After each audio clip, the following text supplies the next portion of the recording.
You said, Pastor, you are preaching through Hebrews. Yes, I am. But I'm preaching two themes simultaneously right now. One, I am preaching through the book of Hebrews. But number two, we have our theme for the year. And our theme for the year is on the banners up here, stand firm. And from Ephesians chapter 6, verse 13, having done all to stand. And so in the midst of preaching through the book of Hebrews and whatever else I get to throughout this year, I want to preach some messages on the theme of standing. And I thought I have this great idea right now that I'm going to do that the first Sunday of every month. Communion Sunday, I'll try to preach a theme sermon as well. Probably by the middle of the year that'll not happen, but I'm going to try to do that. That's my theme, or that's my goal right now. And so I want to preach on the theme, our theme for the year of standing firm. I'm going to look at Daniel chapter number 3. I had these Daniel chapter number 3. Did I say that wrong earlier? I hear everybody's pages turning all of a sudden. Daniel chapter 3. Daniel chapter 3 is where I'm going to be, regardless of what text I might have given you. Tonight, we're looking at Daniel chapter 9, but today, this morning, we're at Daniel chapter 3. I think the story of Daniel, I find more parallels to the things that we are going through right now than ever before. I think we see that. We had Daniel and his friends in the city of Babylon under the hand of Nebuchadnezzar, being dealt with some very unusual expectations, and things were changing. Rules were in place. Things they were not used to were starting to happen, and they had to figure out how to deal with it. There were some things clearly in the life of Daniel, Shadrach, Meshach, and Abednego that they were willing to conform to. That's not a problem because they were willing to, I'm sure, speak the language of the city. They were willing to do the government work. All four of these got government positions, high-ranking positions. We'll see it again in this chapter. And so they were willing to do the government work they had to do. I'm sure they wore the attire and the dress of the custom of the day. But then there were certain things that were demanded of them that they said, well, hold on. This violates our conscience. This violates the Word of God. This violates our stand before the Almighty God, and these things we cannot do.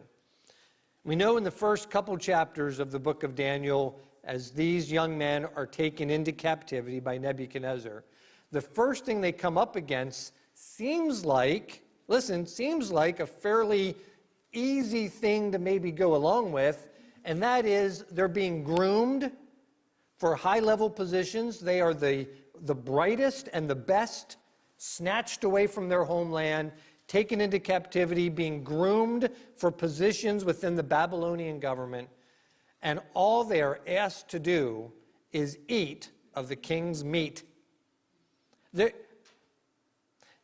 When they were first taken into captivity, I'm going to pray and start my sermon in a minute, but when they were taken and snatched from their homes, they could have well thought, boy, this may not end well, right? I don't know what we're going to end up at. Or we could be in prison the rest of our lives. Who knows what's going to happen? And yet they are moved into some high-ranking position. They're valued for their abilities, for their knowledge, for their character. They're being groomed for these new positions that they're going to be put into, and all the king has asked them to do is eat not prison food, not common food, the king's food, but food that was offered to idols, food that had been blessed or sanctified by their idols and their time of the day. And Daniel and his friends said, this is a problem for us. And they made an early stand in their lives not to eat of the king's food. That was going to be a problem. They were able to work it out. They were reevaluated. Turns out by them eating what seems to be a more vegetarian diet, they performed well. I would guess they made themselves enemies Because I'm guessing the rest of the people in that group who enjoyed the fine steak and were suddenly eating broccoli or whatever, were probably not too thrilled with that. Like, thanks a lot, you know. Because they had done so well and had excelled so well and looked so bright and were doing so well, everybody had to eat what they ate. And that wasn't Daniel and the others' plan, but that's the way it worked out. They took an early stand on something that seems small. They took an early stand. And as they come to chapter number 3, we find Shadrach, Meshach, and Abednego. Daniel's not mentioned in this chapter. He's not seen. He's not talked about.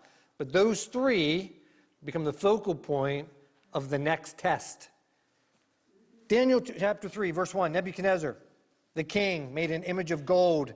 The height was 70 cubits, the breadth thereof 6 cubits. He set it up in the plain of Dura in the province of Babylon. Then Nebuchadnezzar the king sent to gather together the princes, governors, captains, judges, treasurers, counselors, sheriffs, all the rulers of the provinces to come to the dedication of the image which Nebuchadnezzar the king had set up. So the princes, governors, captains, judges, treasurers, counselors, sheriffs, and all the rulers of the provinces were gathered together unto the dedication of the image that Nebuchadnezzar the king had set up. They stood before the image that Nebuchadnezzar had set up. Then a herald cried aloud, "To you it is commanded, O people, nations, and languages, at the time ye hear the sound of the cornet, flute, harp, sackbut, psaltery, dulcimer, and all kinds of music, ye shall fall down and worship the golden image that Nebuchadnezzar the king has set up. Whoso falleth not down and worshipeth," I'm emphasizing that word, right? That's a problem.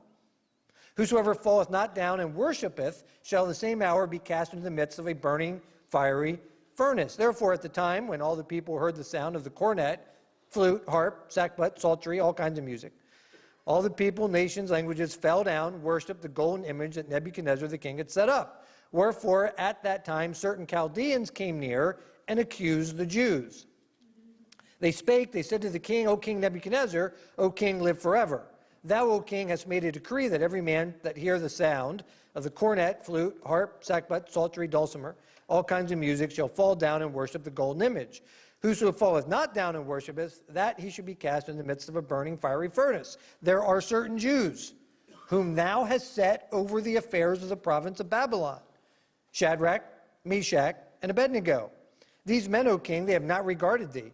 They serve not thy gods, nor worship the golden image which thou hast set up. Then Nebuchadnezzar, in his rage and fury, commanded to bring in Shadrach, Meshach, and Abednego. They brought these men in before the king. So Nebuchadnezzar spake and said unto them, Is it true, O Shadrach, Meshach, and Abednego, do not ye serve my gods, nor worship the golden image which I have set up? Now if ye be ready, that at what time ye hear the sound of the cornet, flute, harp, sackbut, psaltery, dulcimer, all kinds of music, ye fall down and worship the image which I have made, well, then it'll be well. But if not, if you worship not, ye shall be cast that same hour into the midst of the burning fiery furnace. Who is that God that shall deliver you out of my hands?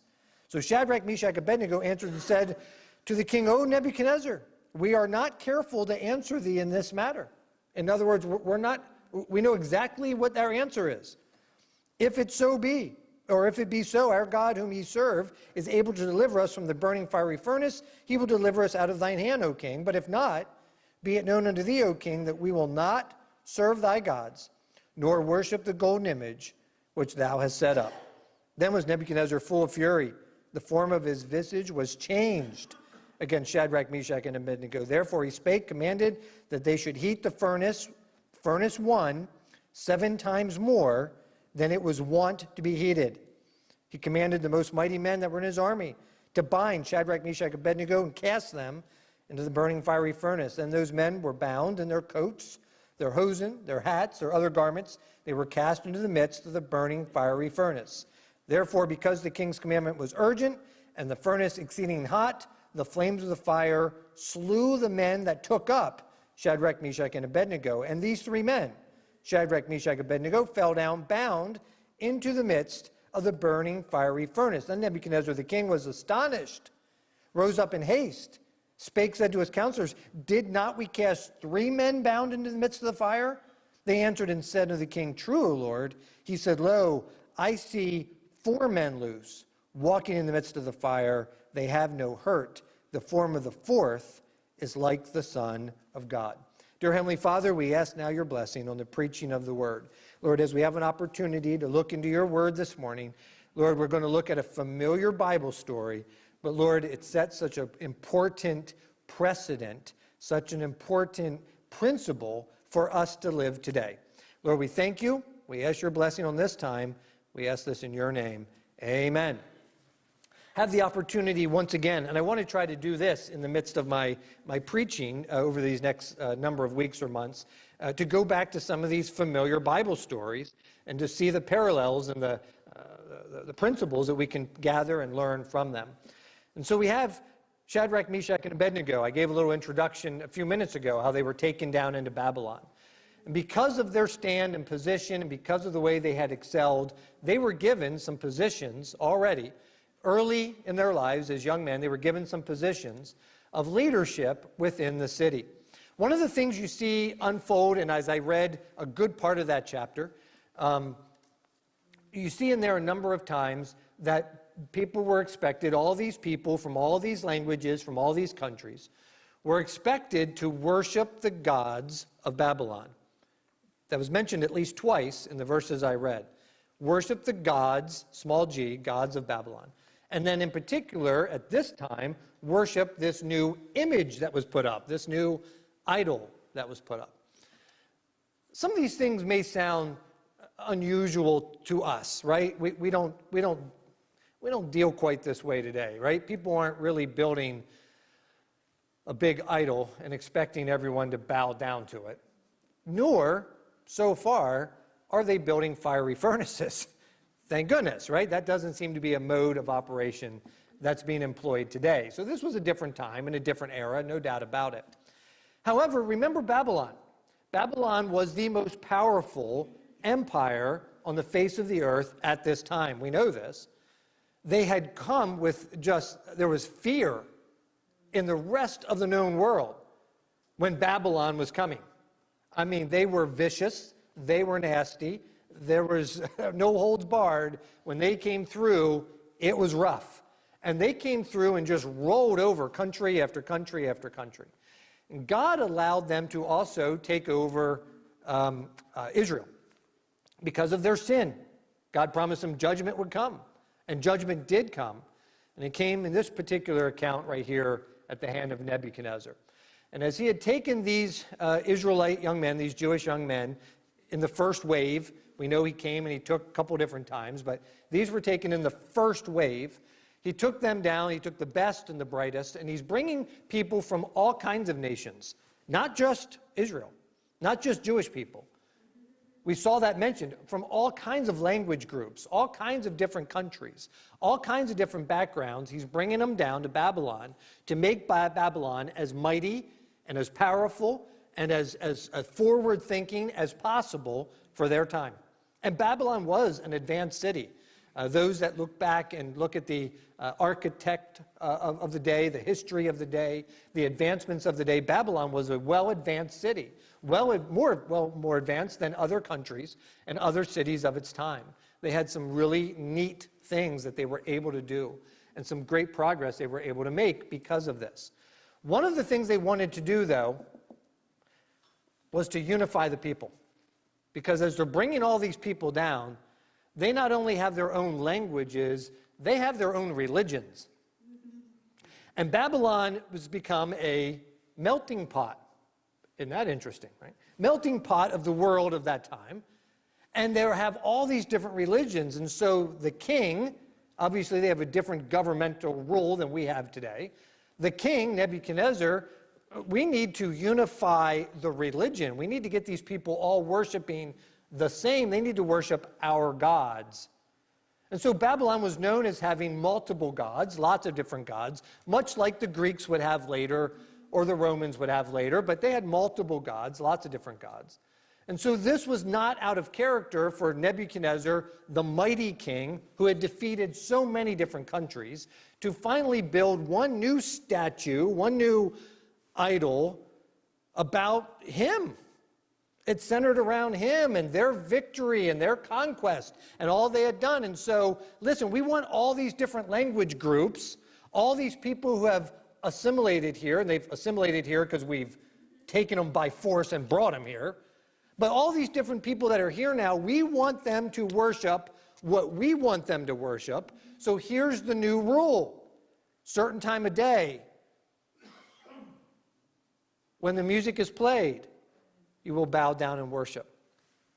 That shouldn't surprise us too much. We know, living in 2022, that there are groups of people who live in this very same part of the world today, who certain time of the day bow down or have a prayer rug or look at a certain way or towards Mecca. This is not out of character. This is something we are familiar with. So this was incorporated into the Babylonian system at that time. This is when and where and how you're going to worship. This is what you're going to do. It was, dare I say it, listen, it was a mandate, right? It was a government mandate handed down that you are going to do this, you are going to comply, or you're going to go in the furnace. That's it. Shadrach, Meshach, and Abednego said to themselves, this is a problem. We can't worship this. The Bible's very clear on this. And think of the clarity that they had on that. They didn't have to wonder. There's been, listen, some of the mandates we've been dealt lately in our country, we have to weigh, is it right or is it wrong? Is it morally right? Is it wrong? What would Jesus do? What's the Bible say? This was clear. Thou shalt have no other gods before me. They knew that. They're not to worship a graven image. They knew that. This is basic Bible understanding. And they knew, they've been brought up this way. We can't worship that thing. We can't bow down to that thing. There is no other God before the Almighty God. And so the day and the time came at some point here, looks like pretty quickly. The music played. The time was there for them to bow down. And they didn't bow.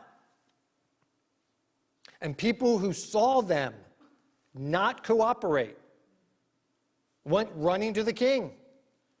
And why? And we see this later on in Daniel's own life, you know, the story of the lion's den. We'll get to in a couple of chapters. Different king, different empire. Same Daniel. He'll have to deal with that later, but they go running because, listen, things were not that different in Babylon than they are today. There were people that wanted their job, right? And there were people that didn't like them because they were Jews, because they made sure to point that out. Oh, king, those Jews that you put over top of us, they didn't listen. They didn't obey. They didn't do what you said they were supposed to do. And so Nebuchadnezzar brings them in. And Nebuchadnezzar, I think we see earlier in the book of Daniel, Nebuchadnezzar liked these guys. I think they were hardworking and efficient and good people. And he wanted good people. And as he brings them in, it was almost like he's saying, listen, I don't think you understood. Let's try this again. When we play this, you bow there.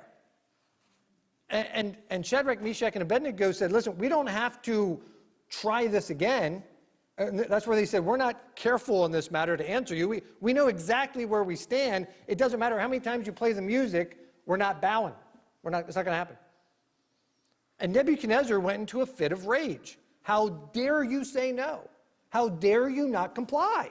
How dare you not do what we've told you to do? So he tells his workers there, I want you to turn the furnace up, 7 times hotter than it was wont to be heated. In other words, the directions on the side of the fiery furnace, I'm guessing there were directions, right? Said, thou shalt not turn up above this temperature, you know? And he's like, do it 7 times more. And they're like, no, 7 times more. He's angry. And he's in a fit of rage. He's like, turn it up hotter. And so he turns it up so hot that those that were running the furnace, that were throwing literally human beings into that furnace, were killed because the furnace was too hot. It says that they bound them with all of their clothes on. It says even their hats, right? Their hats, their coats, everything. I mean, there was just no, I think Nebuchadnezzar had no patience for this. And he bound them and threw them into the furnace. And immediately noticed something unique. One, they were no longer bound. Two, they were walking around. His own guys on the outside of the furnace had been killed, but the guys, they were walking around. And three, instead of 3 people, there's now 4. And didn't Nebuchadnezzar say the most unusual thing? I find this the most unusual statement in the whole chapter. It was where I ended in verse 25. Nebuchadnezzar said, and the form of the fourth is like, who? The Son of God. Capital letters, capital S, capital G. How did Nebuchadnezzar know that? Listen, let's be real here. Jesus Christ did not walk on the earth until long after this. How did Nebuchadnezzar know who the Son of God was, what the Son of God looked like? Why did he make that statement? And my answer is this. When you see the Son of God, you know it's the Son of God, right? You know. When we get to heaven and we open our eyes, listen, I'm dead serious. We're not going to have to look around and say, I wonder who Jesus is. Wonder which one. Oh, no. Let's go back to Revelation chapter 4 and 5. There's a real good picture of what Jesus looks like in heaven. We're not going to miss it.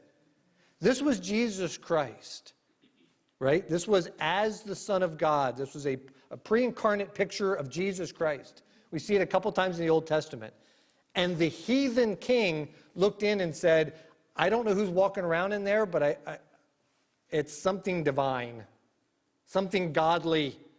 It's like the Son of God. It's like something I've never seen before. I had stopped at verse 25. Verse 26, Nebuchadnezzar came near the mouth of the burning fiery furnace. I'm not being smart. I bet he didn't get too close. He saw what happened to his buddies. Not too close. And then he spoke and said, Shadrach, Meshach, Abednego, ye servants of the Most High God. Boy, his tenor changed quick. Quick. Come forth, come hither. Then Shadrach, Meshach, Abednego came forth of the midst of the fire. Again, just those 3 came out. I'm sure Nebuchadnezzar was hoping the 4th would come out, but the 4th wasn't there anymore. 27. Princes, governors, captains, kings, counselors being gathered together saw these men, I wanted to read this, upon whose bodies the fire had no power, nor was a hair of their head singed, neither were their coats changed, listen to this, nor the smell of fire had passed on them. It's as if they had never been anywhere near that fire. It's been cold, the last 5 or 6 weeks or so, since January 1st. And at my house, we have a wood stove in the kitchen. We have a big kitchen area, and we have a wood stove in there. And I've used it a lot over the last 6 weeks. And, when you start burning wood a lot, it's in your clothes, right? You can smell it. It's okay. I like that smell, but you smell it, you know it. People know you've been burning wood. It's very obvious in the house. You can tell when it's on. And that's just a little tiny wood stove in the corner of my kitchen. This was a fiery furnace big enough to throw a couple people inside. They were inside the fire that had been turned up 7 times hotter. And the Bible says this is when we know God is involved, right? Not only did they survive it, there could have been maybe some human scientific explanation as to why a human being could have survived it. They not only survived it, they walked out of it. Their hair wasn't singed. Do you notice as I read through Daniel 3, and I did that on purpose, I read through the chapters so far, it's very specific. So specific, it lists all the different instruments every time. And it lists the entire government pronouncement in full every time. And we read through that every time. Listen, this chapter is very specific for a reason, because this was a divine miracle of God. And it defies human explanation, because they come out of the fiery furnace, and that not only are they not singed, and their clothes are okay, but they don't even smell like smoke. And Nebuchadnezzar is obviously puzzled by this, obviously overcome by this. And he says in verse 28, then Nebuchadnezzar spake and said, blessed be the God. Notice the capital G. Capital G. He's changed his tune. Beginning of the chapter, he wanted them to worship his gods, small g. But now he says there's something special about your God, capital G, the one and only true God. Blessed be the God of Shadrach, Meshach, Abednego, who has sent his angel, delivered his servants that trusted in him, and have changed the king's word, yielded their bodies, that they might not serve nor worship any god except their own God. Therefore, I make a decree. Notice how quickly the law changed. Think about that. This is Babylonian law, and it immediately changed. Every people, nation, language would speak anything amiss against the God of Shadrach, Meshach, and Abednego shall be cut in pieces. Their houses shall be made a dunghill, because there is no other God that can deliver after this sort. So the king, verse 30, promoted Shadrach, Meshach, and Abednego in the province of Babylon. They had already had a position. Their enemies said that. Those Jewish men you put over us and authority over us, the king gave them better positions. What did Shadrach, Meshach, and Abednego do? I thought, as I was putting together a theme for 2022, and my theme was centered around stand firm, I wrote down a few examples of people in the Bible who did that. They had to make a stand when no one else was willing to. I thought of Noah, who preached, told the people to repent, of rain was coming, get on the ark. Nobody listened, but he stood for God. I thought of, how about Elijah up on the mountain with the prophets of Baal, when he's all by himself and prays down fire from heaven to consume the soaked wet altar. You know, the people who were all by themselves and had to make a stand. And I wrote down Shadrach, Meshach, and Abednego in this particular account because they made a stand. It was not popular. It would have been, again, it would have been so easy for Shadrach, Meshach, and Abednego to have said, you know, we were faithful to God, and look where it got us. We're in a foreign land. We're dealing with the sins of our forefathers. We're paying for the sins of our forefathers. I wonder if God even knows we're down here in Babylon. I wonder if God even cares we're down here in Babylon. They could have begun to doubt. They had no support system. What synagogue do you think they went to, right? The first synagogue of Babylon? No. There was no church. There was no support system. They had no prayer meeting. There was very few that stood for the gospel. We only read about these 4 in the whole book. Oh, those 4 that stood for God. I said the gospel. They stood for God in the midst of a time when they were being forced and changed and manipulated to follow false gods. It would have been easy to just go along with it. But they didn't. They decided to stand. And they made a stand. And it could have cost them. And I think what we can really learn from these 3 is they understood when they were talking to Nebuchadnezzar. Listen, faith isn't believing that God's going to do what I want him to do. Faith is believing that God's going to do whatever he wants to do, and I'm okay with it. And Shadrach, Meshach, and Abednego said that to Nebuchadnezzar. If God delivers us from the fiery furnace, then great. But if not, that's fine too. And they were okay with this. On this day, they were either going to be a miracle or a martyr. It's either going to be a miracle to get out of this thing, or we're going to die a martyr for our faith in God. Either one we're okay with. They made that decision. Those are drastically different. It had every indication this day, especially as they're being bound, as the furnace is being heated up, as they're being cast in, it looked like that was it for old Shadrach, Meshach, and Abednego, right? From all accounts, it was over. It was done. And by the end of that day, they were promoted to new positions. And they walked with Jesus in the fire.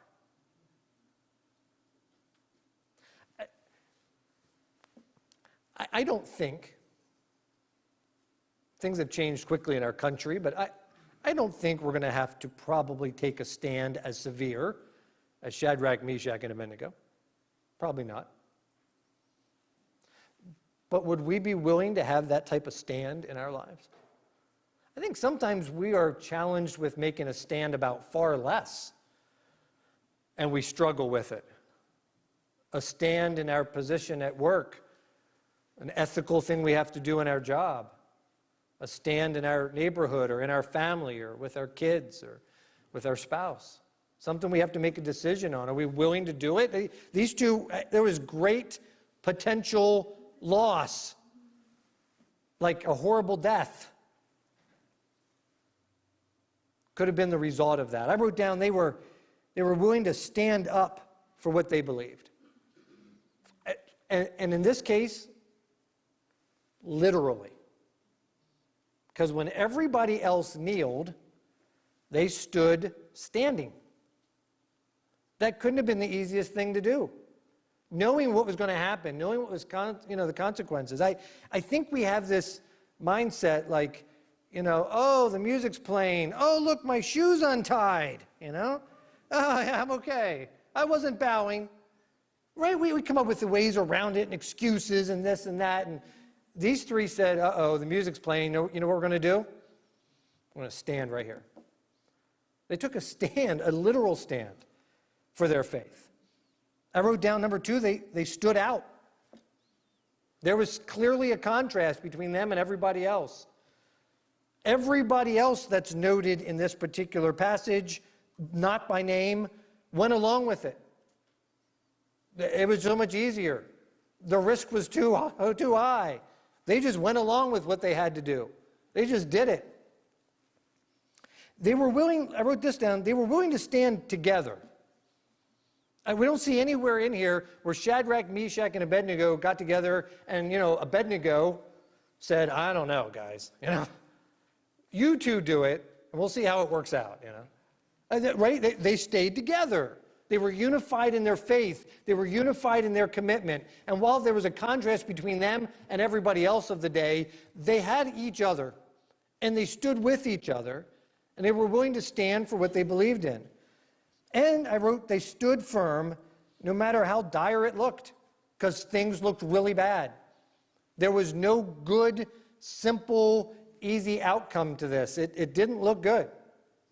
And listen, I think this is important. They didn't avoid the fiery furnace, right? They had to go in. They were miraculously saved from within, but they had to go in. In other words, so often we end up going through the storm. God sees us through it. I think we're in a day and age where we need to be willing to take a stand. Listen. Not just politically. I'm not talking politics today, and I'm not talking those type of things. It's so much more than that. We need to be willing to take a stand for Jesus, take a stand for the Word of God. And that's becoming unpopular today. Right? There are things people don't like about the Bible, things people don't like about Christians. How you may well be questioned and backed into a corner. So you mean you think your way's the only way? Jesus said, I am the way, the truth, and the life. No man cometh to the Father but by me. So I don't think my way's the only way. I think Jesus' way is the only way. Oh, how could a loving God send someone to hell? I think that's a question that comes from completely the wrong area and the wrong direction and is easily answered. God loves us so much, He gave us a way out. He loves us so much, he sent his son, Jesus Christ, to die for us so we don't have to go there. He gave us a free gift to escape that. We're just too proud to take it, so often is the case. We have to sometimes, I think more than ever, make a stand.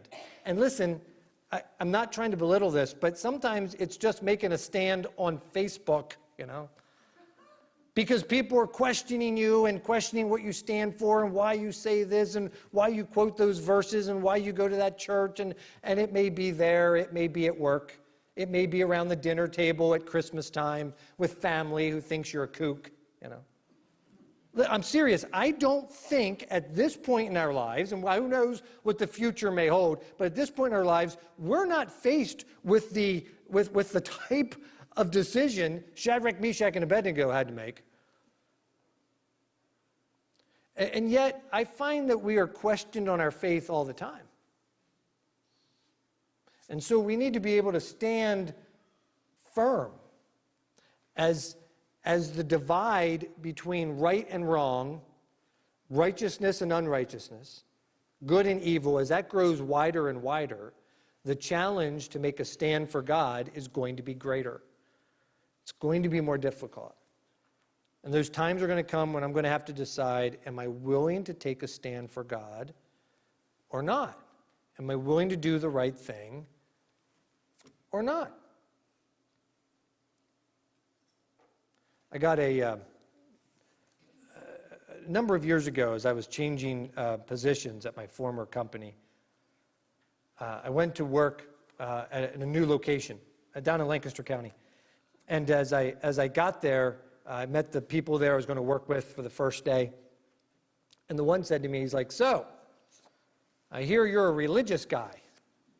I'm like, "Oh, I didn't know that was on my resume." He's like, "No, he said, that preceded you. We heard you're a religious guy. I have a lot of questions for you." He said to me, "You know that other job you put in for?" I said, "Yeah."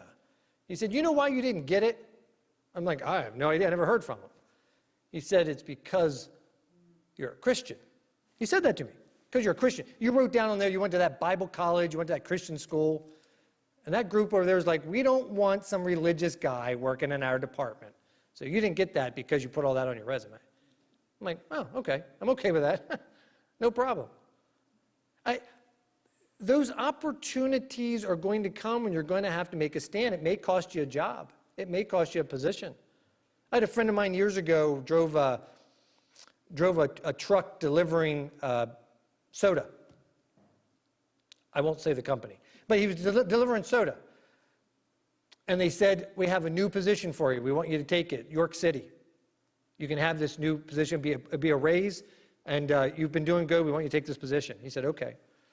They're like, "Well, we'll show you around." He said, "You got all these different restaurants, and you do have 6, or I think it was 5 or 6 gentlemen clubs you have to go into." He's like, "I don't think I can do that. I can't go into those places. It'll be off hours." He's like, No, that place is full of all kinds. I'm not going in there. Not going into that place. I'm not taking that position. I'll keep my old job. I'll keep less money. I'm just not going into those type of places. Listen, those opportunities come along when it's your job, it's friends, it's people, it's things that come along, and you're going to have to make a decision. Am I willing to stand? I think we would agree Shadrach, Meshach, and Abednego sacrificed far more risk than our job, our promotion, our location, our friend, or whatever. Are we willing to stand firm? Because I think we're going to be asked to do that more and more until the Lord comes back. Dear gracious Heavenly Father, Lord, as we come to this point of the service, Lord, I pray that we are able to make that decision, that we are willing to stand. Lord, it's not always going to be easy, and there's going to be those things that come along that may make us have to stick out a little bit, have to make a decision, have to head one way or the other, have to make some choices. Lord, I pray that we are willing to do just that. Lord, I pray that we have the faith and the courage to make a stand. a stand for our faith, a stand for what we believe, a stand for the Word of God. Lord, we looked at this example. And Lord, I have no doubt that you gave us this example as a worst case scenario, as a broad example of how bad it could have been. And Lord, you miraculously delivered them, but Lord, they by faith were willing to stand no matter the consequences. Lord, I pray that you give us that type of courage. Lord, I pray if there's one here today that's never accepted you as Savior, Lord, may today be their day of salvation. Lord, as they look into do a heart search, Lord, have they ever accepted you have they ever admitted they were a sinner in need of a Savior, taken the free gift of salvation, knowing that it's not what I do, but only what Jesus has done? Lord, to make that decision, Lord, that's the foundation of all other decisions. Lord, I pray if there's one here today that's never